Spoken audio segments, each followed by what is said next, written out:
வராகித்தாயின் சக்தி வாய்ந்த சத்திய வாக்கை தருவதற்காக உன் வாசல் வந்திருக்கிறேன்.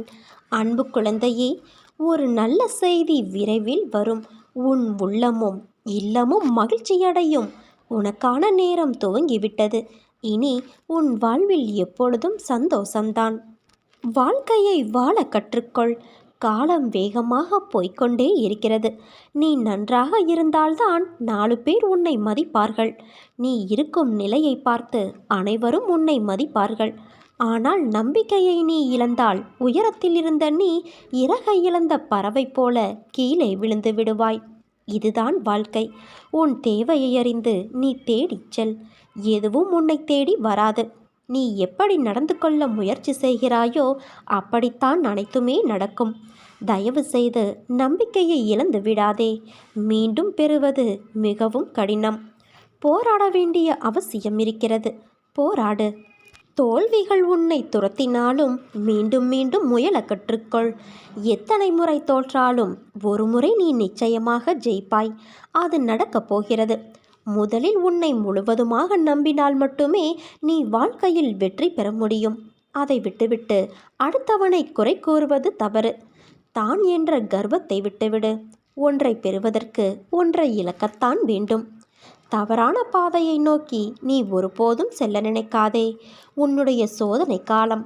அதனால்தான் அது உன்னை வாட்டுகிறது. உன்னோடு உன் அன்னையான நான் இருக்கிறேன். நீ நினைத்து கொண்டு இருக்கும் காரியம் விரைவில் கைகூடும் குழந்தையே. மீண்டும் நீ உயரப் போகிறாய்.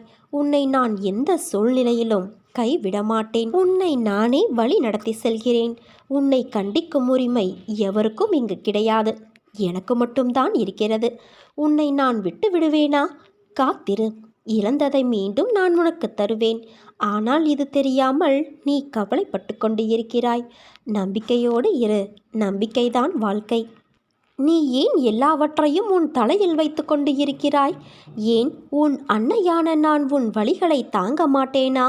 நீ அழும்போது என் மனம் துடிக்கின்ற துடிப்பை என்னால் எந்த வார்த்தைகளில் உன்னிடம் கூறுவது என்று தெரியவில்லை. உன் மனவலி, உன் உடம்பில் ஏற்படும் வலி என அனைத்து வலியையும் நீ என் பெயர் சொல்லி என்னால் அதை தாங்க முடியாது, எனக்கும் அதற்கான பலத்தை தாருங்கள் அம்மா என கேட்கிறாய். உன் வலியை நான் தாங்க மாட்டேனா? உன் கண்ணீரை காணும்போது அதுதான் எனக்கு வலியை ஏற்படுத்துகிறது. உங்கள் பெயர் சொல்லி என்னால் எப்படிப்பட்ட கஷ்டம் தரும் சூழ்நிலைகளையும் தாண்ட முடியும் என்று கூறும்போது நான் உனக்கு எப்படி உதவி செய்யாமல் இருப்பேன்? வலி தாங்காமல் சில நேரம் நீ கதறும்போது என்மேல் கோபம் கொண்டாலும் அது உன் மனதிலிருந்து வருவதல்ல. அதன் பிறகு என்னை மன்னித்து விடுங்கள் என்று கேட்டு நீ என் முன் நிற்கும்போது என் மனம் உன்னை எண்ணி கலங்குகிறது. என் பிள்ளையை இப்படி விதியால் படும் அவஸ்தைகள் என் முன் இப்படி நிற்க வைக்கிறதே என்று. நீ துவண்டு போக மாட்டாய். என்ன கஷ்டம் வந்தாலும் நிமிர்ந்து பறந்து வானமாய் மேலோங்கி நிற்பாய். நீ நம்பிக்கையோடு இரு. நல்லதே நடக்கும். உன் வராகித்தாய் நான் இருக்க பயம் ஏன் உனக்கு?